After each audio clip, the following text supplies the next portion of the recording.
বিসমিল্লাহির রহমানির রহিম। পরম করুণাময় ও অসীম দয়ালু আল্লাহর নামে শুরু। ইন্না ফাতাহনা লাকা ফাতহাম মুবিনা। নিশ্চয়ই আমি আপনার জন্য এমন একটা ফয়সালা করে দিয়েছি যা সুস্পষ্ট। লিয়াগফির লাকা আল্লাহু মা তাকদ্দামা মিন যানবিকা ওয়া মা তাআখারা ওয়া ইউতিম্মা নি'মাতাহু আলাইকা ওয়া ইয়াহদিয়াকা সিরাতাম মুস্তাকিমা। যাতে আল্লাহ আপনার অতীত ভবিষ্যৎ ত্রুটিসমূহ মার্জনা করে দেন এবং আপনার প্রতি তাঁর নিয়ামত পূর্ণ করেন ও আপনাকে সরল পথে পরিচালিত করেন।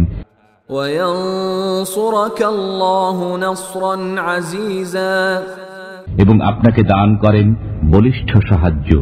هو الذي أنزل السكينة في قلوب المؤمنين ليزدادوا إيمانا مع إيمانهم ولله جنود السماوات والأرض وكان الله عليما حكيما। তিনি মুমিনদের অন্তরে প্রশান্তি নাজিল করেন যাতে তাদের ঈমানের সাথে আরো ঈমান বেড়ে যায়। নভমণ্ডল ও ভূমণ্ডলের বাহিনী সমূহ আল্লাহরই এবং আল্লাহ সর্বজ্ঞ প্রজ্ঞাময়। ليدخل المؤمنين والمؤمنات جنات تجري من تحتها الأنهار خالدين فيها ويكفر عنهم سيئاتهم وكان ذلك عند الله فوزا عظيما। ঈমান এজন্য বেড়ে যায় যাতে তিনি ঈমানদার পুরুষ ও ঈমানদার নারীদেরকে জান্নাতে প্রবেশ করান যার তলদেশে নদী প্রবাহিত, সেথায় তারা চিরকাল বসবাস করবে এবং যাতে তিনি তাদের পাপ মোচন করেন। এটাই আল্লাহর কাছে মহা সাফল্য। ويعذب المنافقين والمنافقات والمشركين والمشركات الظانين بالله ظن السوء عليهم دائرة السوء وغضب الله عليهم ولعنهم وأعد لهم جهنم وساءت مصيرا। এবং যাতে তিনি কপট বিশ্বাসী পুরুষ ও কপট বিশ্বাসিনী নারী এবং অংশীবাদী পুরুষ ও অংশীবাদী নারীদেরকে শাস্তি দেন যারা আল্লাহ সম্পর্কে মন্দ ধারণা পোষণ করে, তাদের জন্য মন্দ পরিণাম। আল্লাহ তাদের প্রতি ক্রুদ্ধ হয়েছেন, তাদেরকে অভিশপ্ত করেছেন এবং তাদের জন্য জাহান্নাম প্রস্তুত রেখেছেন। তাদের প্রত্যাবর্তন স্থল অত্যন্ত মন্দ। ওয়ালিল্লাহি জুনুদুস সামাওয়াতি ওয়াল আরদ ওয়া কানা আল্লাহু আজিজান হাকীমা। নভমণ্ডল ও ভূমণ্ডলের বাহিনীসমূহ আল্লাহরই, আল্লাহ পরাক্রমশালী প্রজ্ঞাময়। ইন্না আরসালনাকা শাহিদান ওয়া মুবাশশিরান ওয়া নাযীরা। আমি আপনাকে প্রেরণ করেছি অবস্থা ব্যক্তকারী রূপে, সুসংবাদদাতা ও ভয় প্রদর্শনকারী রূপে। লিতুমিনু বিল্লাহি ওয়া রাসূলিহি ওয়া তুআজ্জিরুহু ওয়া তুওয়াক্কিরুহু ওয়া তুসাব্বিহুহু বুকরাতান ওয়া আসীলা। যাতে তোমরা আল্লাহ ও রাসূলের প্রতি বিশ্বাস স্থাপন করো এবং তাকে সাহায্য ও সম্মান করো এবং সকাল সন্ধ্যায় আল্লাহর পবিত্রতা ঘোষণা করো। ইন্নাল্লাযীনা ইউবাইউনাকা ইন্নামা ইউবাইউনা আল্লাহা ইয়াদুল্লাহি ফাওকা আইদিহিম ফামান নাকাসা ফাইন্নামা ইয়ানকুসু আলা নাফসিহি ومن أوفى بما عاهد عليه الله فسيؤتيه أجرا عظيما। যারা আপনার কাছে আনুগত্যের শপথ করে তারা তো আল্লাহর কাছে আনুগত্যের শপথ করে, আল্লাহর হাত তাদের উপর রয়েছে। অতএব যে শপথ ভঙ্গ করে অতি অবশ্যই সে তার নিজের ক্ষতির জন্যই করে, এবং যে আল্লাহর সাথে কৃত অঙ্গীকার পূর্ণ করে আল্লাহ সত্তরই তাকে মহা পুরস্কার দান করবেন। سيقول لك المخلفون من الأعراب شغلتنا أموالنا وأهلنا فاستغفر لنا يقولون بألسنتهم ما ليس في قلوبهم قل فمن يملك لكم من الله شيئا إن أراد بكم ضرا أو أراد بكم نفعا بل كان الله بما تعملون خبيرا। মরুবাসীদের মধ্যে যারা গৃহে বসে রয়েছে তারা আপনাকে বলবে, আমরা আমাদের ধন সম্পদ ও পরিবার পরিজনের কাজে ব্যস্ত ছিলাম, অতএব আমাদের পাপ মার্জনা করান। তারা মুখে এমন কথা বলবে যা তাদের অন্তরে নেই। বলুন, আল্লাহ তোমাদের ক্ষতি অথবা উপকার সাধনের ইচ্ছা করলে কে তাকে বিরত রাখতে পারে? বরং তোমরা যা করো আল্লাহ সে বিষয় পরিপূর্ণ জ্ঞাত। بل ظننتم أن لن ينقلب الرسول والمؤمنون إلى أهليهم أبدا وزين ذلك في قلوبكم وظننتم ظن السوء وكنتم قوما بورا। বরং তোমরা ধারণা করেছিলে যে রসুল ও মুমিনগণ তাদের বাড়ি ঘরে কিছুতেই ফিরে আসতে পারবে না, এবং এই ধারণা তোমাদের জন্য খুবই সুখকর ছিল। তোমরা মন্দ ধারণার বশবর্তী হয়েছিলে। তোমরা ছিলে ধ্বংসমুখী এক সম্প্রদায়। ومن لم يؤمن بالله ورسوله فإنا أعتدنا للكافرين سعيرا। যারা আল্লাহ ও তার রাসূলে বিশ্বাস করে না, আমি সেসব কাফিরের জন্য জ্বলন্ত অগ্নি প্রস্তুত রেখেছি। وَلِلَّهِ مُلْكُ السَّمَاوَاتِ وَالْأَرْضِ يَغْفِرُ لِمَن يَشَاءُ وَيُعَذِّبُ مَن يَشَاءُ وَكَانَ اللَّهُ غَفُورًا رَّحِيمًا। নভমণ্ডল ও ভূমণ্ডলের রাজত্ব আল্লাহরই। তিনি যাকে ইচ্ছা ক্ষমা করেন এবং যাকে ইচ্ছা শাস্তি দেন। তিনি ক্ষমাশীল, পরম মেহেরবান। سيقول المخلفون إذا انطلقتم إلى مغانم لتأخذوها ذرونا نتبعكم يريدون أن يبدلوا كلام الله قل لن تتبعونا كذلكم قال الله من قبل فسيقولون بل تحسدوننا بل كانوا لا يفقهون إلا قليلا। তোমরা যখন যুদ্ধলব্ধ সন্ধান সম্পদ সংগ্রহের জন্য যাবে, তখন যারা পশ্চাতে থেকে গিয়েছিল তারা বলবে, আমাদেরকেও তোমাদের সঙ্গে যেতে দাও। তারা আল্লাহর কালাম পরিবর্তন করতে চায়। বলুন, তোমরা কখনো আমাদের সঙ্গে যেতে পারবে না, আল্লাহ পূর্ব থেকেই এরূপ বলে দিয়েছেন। তারা বলবে, বরং তোমরা আমাদের প্রতি বিদ্বেষ পোষণ করছো, পরন্তু তারা সামান্যই বোঝে। قل للمخلفين من الأعراب ستدعون إلى قوم أولي بأس شديد تقاتلونهم أو يسلمون فإن تطيعوا يؤتكم الله أجرا حسنا وإن تتولوا كما توليتم من قبل يعذبكم عذابا أليما।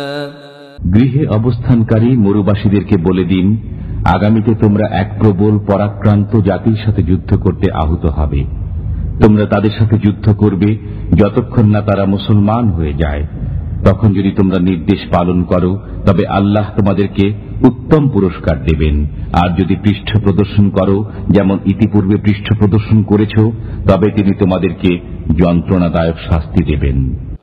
ليس على الأعمى حرج ولا على الأعرج حرج ولا على المريض حرج ومن يطع الله ورسوله يدخله جنات تجري من تحتها الأنهار ومن يتول يعذبه عذابا أليما অন্ধের জন্য, খঞ্জের জন্য ও রুগ্নের জন্য কোনো অপরাধ নেই, এবং যে কেউ আল্লাহ ও তার রাসূলের আনুগত্য করবে তাকে তিনি জান্নাতে দাখিল করবেন, যার তলদেশে নদী প্রবাহিত হয়।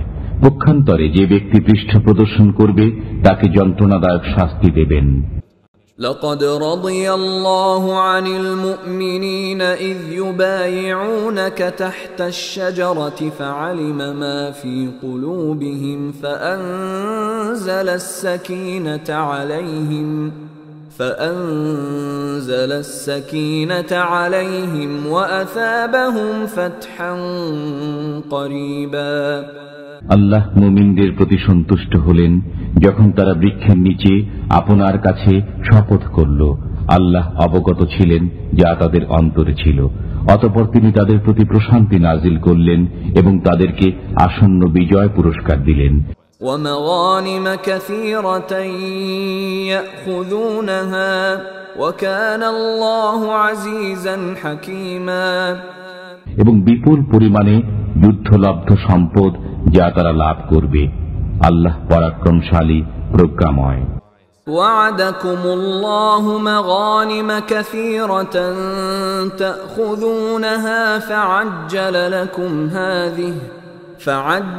لكم هذه وكف أيدي الناس عنكم ولتكون آية للمؤمنين ويهديكم صراطا مستقيما আল্লাহ তোমাদেরকে বিপুল পরিমাণ যুদ্ধলব্ধ সম্পদের ওয়াদা দিয়েছেন যা তোমরা লাভ করবে।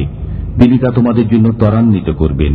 তিনি তোমাদের থেকে শত্রুদের স্তব্ধ করে দিয়েছেন যাতে এটা মুমিনদের জন্য এক নিদর্শন হয় এবং তোমাদেরকে সরল পথে পরিচালিত করেন। وأخرى لم تقدروا عليها قد أحاط الله بها وكان الله على كل شيء قديرا আরো একটি বিজয় রয়েছে যা এখনো তোমাদের অধিকারে আসেনি। আল্লাহ তা বেষ্টন করে আছেন। আল্লাহ সর্ববিষয়ে ক্ষমতাবান। ولو قاتلكم الذين كفروا لولوا الأدبار ثم لا يجدون وليا ولا نصيرا যদি কাফিররা তোমাদের মোকাবিলা করত তবে অবশ্যই তারা পৃষ্ঠ প্রদর্শন করত, তখন তারা কোনো অভিভাবক ও সাহায্যকারী পেত না। سنة الله التي قد خلت من قبل ولن تجد لسنة الله تبديلا এটাই আল্লাহর রীতি যা পূর্ব থেকে চালু আছে, তুমি আল্লাহর রীতিতে কোনো পরিবর্তন পাবে না। وهو الذي كف أيديهم عنكم وأيديكم عنهم ببطن مكة من بعد أن أظفركم عليهم وكان الله بما تعملون بصيرا তিনি মক্কা শহরে তাদের হাত তোমাদের থেকে এবং তোমাদের হাত তাদের থেকে নিবারিত করেছেন এবং তাদের উপর তোমাদেরকে বিজয়ী করার পর তোমরা যা কিছু করো আল্লাহ তা দেখেন। هم الذين كفروا وصدوكم عن المسجد الحرام والهدي معكوفا أن يبلغ محله ولولا رجال مؤمنون ونساء مؤمنات لم تعلموهم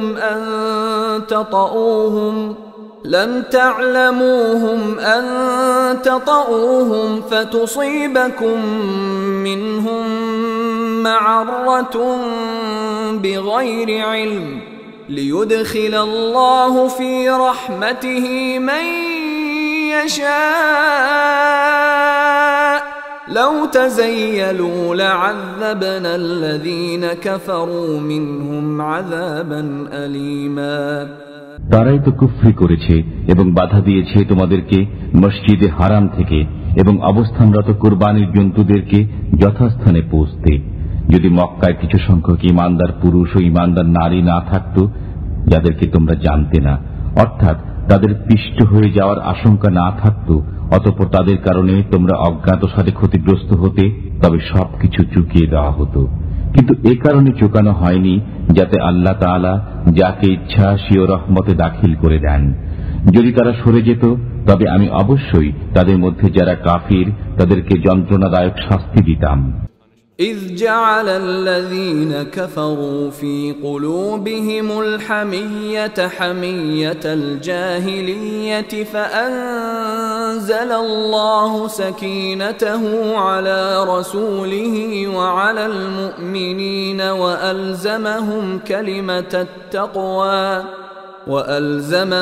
كلمة التقوى وكانوا أحق بها وأهلها وكان الله بكل شيء عليما কেননা কাফিররা তাদের অন্তরে মূর্খতা যুগের জেদ পোষণ করত, অতঃপর আল্লাহ তার রাসূল ও মুমিনদের উপর স্বীয় প্রশান্তি নাজিল করলেন এবং তাদের জন্য সংযমের বাক্য অপরিহার্য করে দিলেন।